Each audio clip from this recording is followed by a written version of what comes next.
Reciban un caluroso saludo de parte de este servidor Roberto Anello Cantillo. Dios les bendiga. Vamos a la segunda presentación de la serie que he titulado Origen, Identidad y Misión.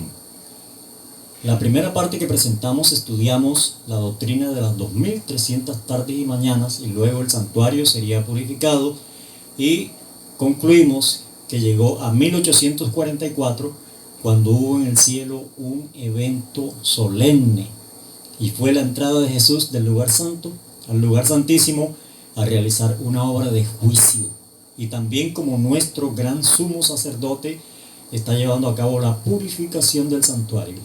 Pero más adelante vamos a explicar acerca de esto.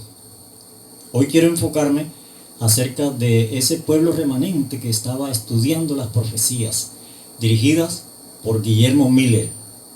Se le llamaba el grupo de los Milleritas. Guillermo Miller era un hombre estudioso de las Sagradas Escrituras. Era sencillo, agricultor, íntegro de corazón, y Dios lo había escogido para que proclamara la segunda venida de Jesús, pero no en esa fecha, porque Cristo no dejó fecha.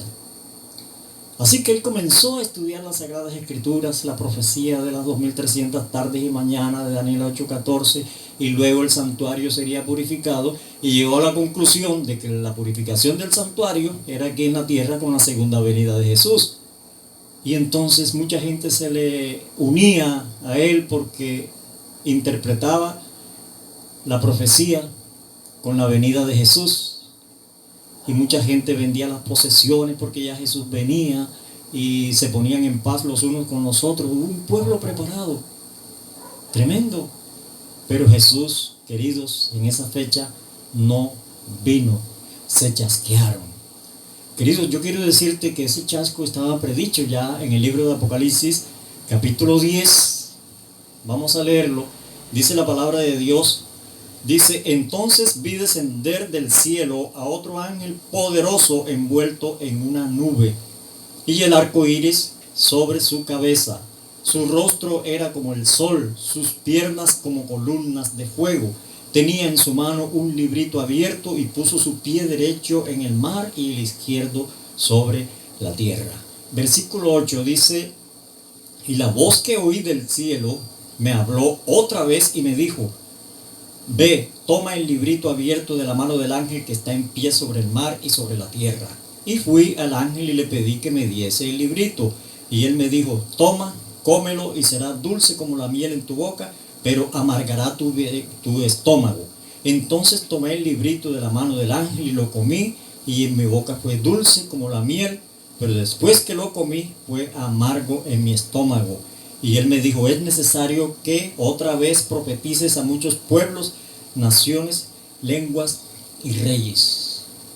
El gran chasco llevó como consecuencia a una comprensión clara del evento que se había llevado a cabo en el cielo, y era la purificación del santuario.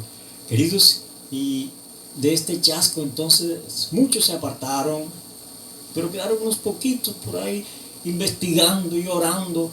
Y queridos, cuando la persona investiga y llora y estudia por conocer la verdad, Dios no los deja a ciegas. Porque había un individuo llamado Irán Edson que en una ocasión iba por unos sembrados con algunos amigos allí, y se le mostró en visión en el cielo el acontecimiento que había acontecido. Y era que Jesús pasó del lugar santo al lugar santísimo a realizar una obra de juicio, y también como nuestro gran sumo sacerdote a la purificación del santuario. Entonces recibieron luz acerca de eso, y entonces comprendieron que se habían chasqueado porque se habían equivocado de evento, pero no de fecha. Para cada evento histórico profético, Dios comisiona siempre a un profeta, y en este caso comisionó a una sierva como profetisa llamada Elena G. de White. Queridos, para identificar el pueblo de Dios, la iglesia de Cristo, tiene que tener el don de profecía y guardar los mandamientos. Apocalipsis 12:17 dice que el diablo tiene grande ira contra los que guardan los mandamientos de Dios y tienen la fe de Jesús. Luego en Apocalipsis 19:10 dice que el testimonio de Jesús o la fe de Jesús es el espíritu de profecía. Estas son dos características que identifican al pueblo remanente de Dios, a la iglesia de Dios. Dos características, ¿verdad? Queridos, y yo quiero decirte que alrededor de ese tiempo surgieron muchos movimientos con sus profetas. Por ejemplo, los testigos de Jehová, con Russell, profetiza. Los mormones, José Smith. El pentecostalismo, con Margarita McDonald. La ciencia cristiana, Mary Break Eric. Y así hubieron muchos movimientos que se levantaron en esa fecha profética. Pero ¿qué quería Satanás con levantar todos estos movimientos, queridos? Quería confundir a la gente dónde estaba el movimiento verdadero. Queridos, para identificar dónde estaba el movimiento verdadero, tenemos que ver qué hablaba ese profeta. Tenía que hablar exactamente lo que el último profeta habló, en este caso Daniel, sobre las 2300 tardes y mañanas de Daniel 8:14, la purificación del santuario. Tenía que haber una secuencia, hermanos. Elena G. de White, inspirada por Dios, comenzó a hablar y a escribir acerca de este acontecimiento, de la entrada de Jesús del lugar santo al lugar santísimo, del gran chasco del pueblo remanente con sus características, y ninguno de los pueblos, de las iglesias o los movimientos que surgieron, habló acerca de esto. Elena G. de White, profeta de Dios, ha soportado la prueba del tiempo, habla conforme a lo que está en las Sagradas Escrituras, es profeta verdadero. En una ocasión se le presenta dos grandes compañías en el cielo, en el lugar santo y luego en la puerta del lugar santísimo. En su escrito, Primeros Escritos, que es un libro, ella escribió cantidad de libros. Uno de ellos, el primero, fue Primeros Escritos, y vamos a leer lo que aconteció en esa fecha de 1844. Primeros Escritos, la página 54, dice: delante del trono vi al pueblo adventista, la iglesia y el mundo. Vi dos compañías, la una postrada ante el trono profundamente interesada, mientras que la otra no manifestaba interés y permanecía de pie indiferente. Dos compañías. Esto está ocurriendo ¿dónde? Aquí en la tierra, pero simbólicamente se presenta en el cielo por la fe. Sigue diciendo, dice: los que se levantaron con Jesús elevaban su fe hacia el lugar santísimo y rogaban: Padre, danos tu espíritu. Entonces Jesús soplaba sobre ellos el Espíritu Santo. En ese aliento había luz, poder, mucho amor, gozo y paz. Luego, dice: me di vuelta para mirar la compañía que seguía postrada delante del trono y no sabía que Jesús la había dejado. Satanás parecía estar al lado del trono procurando llevar adelante la obra de Dios. Vi la compañía alzar las miradas hacia el trono y llorar: Padre, danos tu espíritu. Y entonces Satanás soplaba sobre ellas una influencia impía. En ella había luz y mucho poder.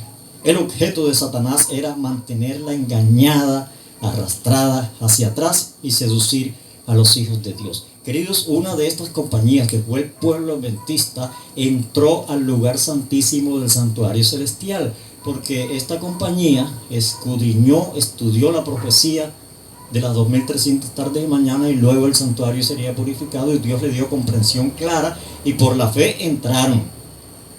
Y al entrar en ese lugar, en el lugar santísimo, quiero decirte que estaba un cofre que le llamaban el arca del pacto, que contenía las tablas de la ley, la vara de Aarón que reverdeció y también un poco del maná.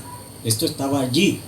Pero ellos, al entrar simbólicamente allí, dice que el arca fue abierta y vieron la ley de Dios intacta. Ellos estaban guardando anteriormente el domingo como día de reposo, pero entrar al santuario, al lugar santísimo, y ver el arca con los 10 mandamientos brillantes todo, y el que más brillaba de todos era el cuarto que ordena reposar el sábado. Allí estaba la vara de Aarón que reverdeció, el maná, más adelante vamos a explicar sobre esto, pero recibieron luz el pueblo adventista. Queridos, el pueblo que se quedó, dice que Satanás era el que dirigía allí. En el lugar santo no está Jesús, en el lugar santísimo está Jesús. Querido hermano y querido amigo, en el año de 1863, entonces se organizó la Iglesia Adventista del Séptimo Día con ese nombre, Iglesia Adventista del Séptimo Día, que proclamaba la segunda venida de Jesús, que proclamaba que había comenzado la hora del juicio, que proclamaba que nuestro gran sumo sacerdote está allí realizando lo que tiene que ver con la purificación del santuario, los mandamientos de Dios, también el sábado y todas esas doctrinas que se desprenden del santuario, porque entramos al santuario. ¿Y quién está en el santuario? En el lugar santísimo está Jesús. Queridos, te digo algo. Dentro del lugar santísimo del santuario celestial hay salvación. Fuera del lugar santísimo del santuario celestial no hay salvación. Ustedes recuerdan cuando Jesús entró a la casa del Zaqueo, ¿verdad? El pequeñito. Y cuando llegó a la casa dijo: hoy ha llegado la salvación a esta casa. Porque Cristo donde está hay salvación. Difícilmente la persona se va a perder estando donde está Jesús. Y Él está en el lugar santísimo del santuario celestial. Queridos, en el lugar santísimo está la salvación y está abierta. Esa puerta está abierta. No está cerrada. Se abrió en 1844 y se le llama el tiempo de gracia. Es la oportunidad de que tú entiendas, querido amigo y hermano que me escuchas, que las doctrinas que se desprenden del santuario del lugar santísimo son las doctrinas verdaderas que se llaman verdad presente.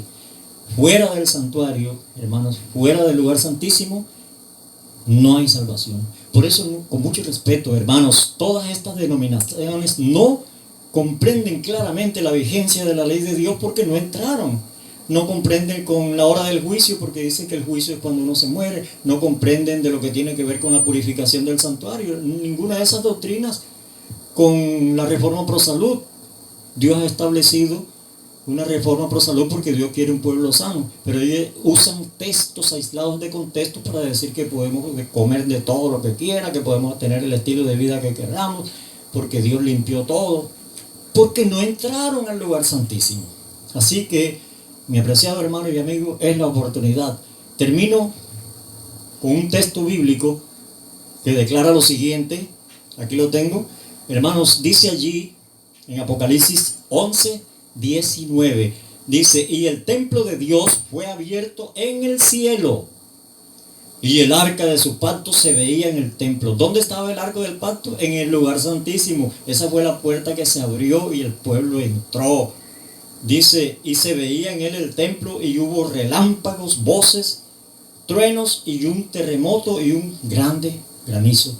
Queridos, este remanente está invitando a las gentes a entrar, porque ya nosotros recibimos esa luz, ¿verdad? Todas esas verdades que se llama verdad presente las predicamos para que todo el que quiera entre. Esa puerta está abierta del Santísimo, está abierta. Tú puedes entrar por la fe, puedes entrar, hermano. Y es la invitación que hago en esta hora, hermanos, a través de esta predicación de este tema, que es la segunda presentación, que he titulado Origen, Identidad y Misión. Termino con este texto que dice la Biblia en Hebreos 10:19. Hermanos, lean los textos, anoten, busquen.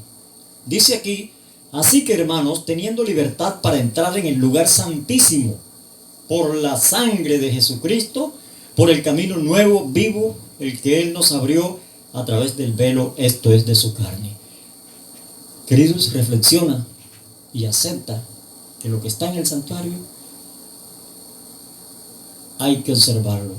La ley, el sábado, la reforma por la salud, el estado de los muertos, más adelante vamos a hablar de eso, el juicio que comenzó en 1844 con aquellas personas que fallecieron primeramente y luego no sabemos cuándo nuestros nombres serán pasados en revista.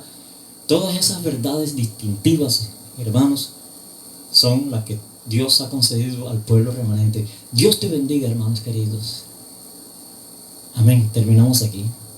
Próximamente vamos a hablar acerca de ese mensaje que Dios le dio a ese pueblo remanente, al pueblo adventista, que predicara a toda nación, tribu, lengua y pueblo. Bendiciones del cielo.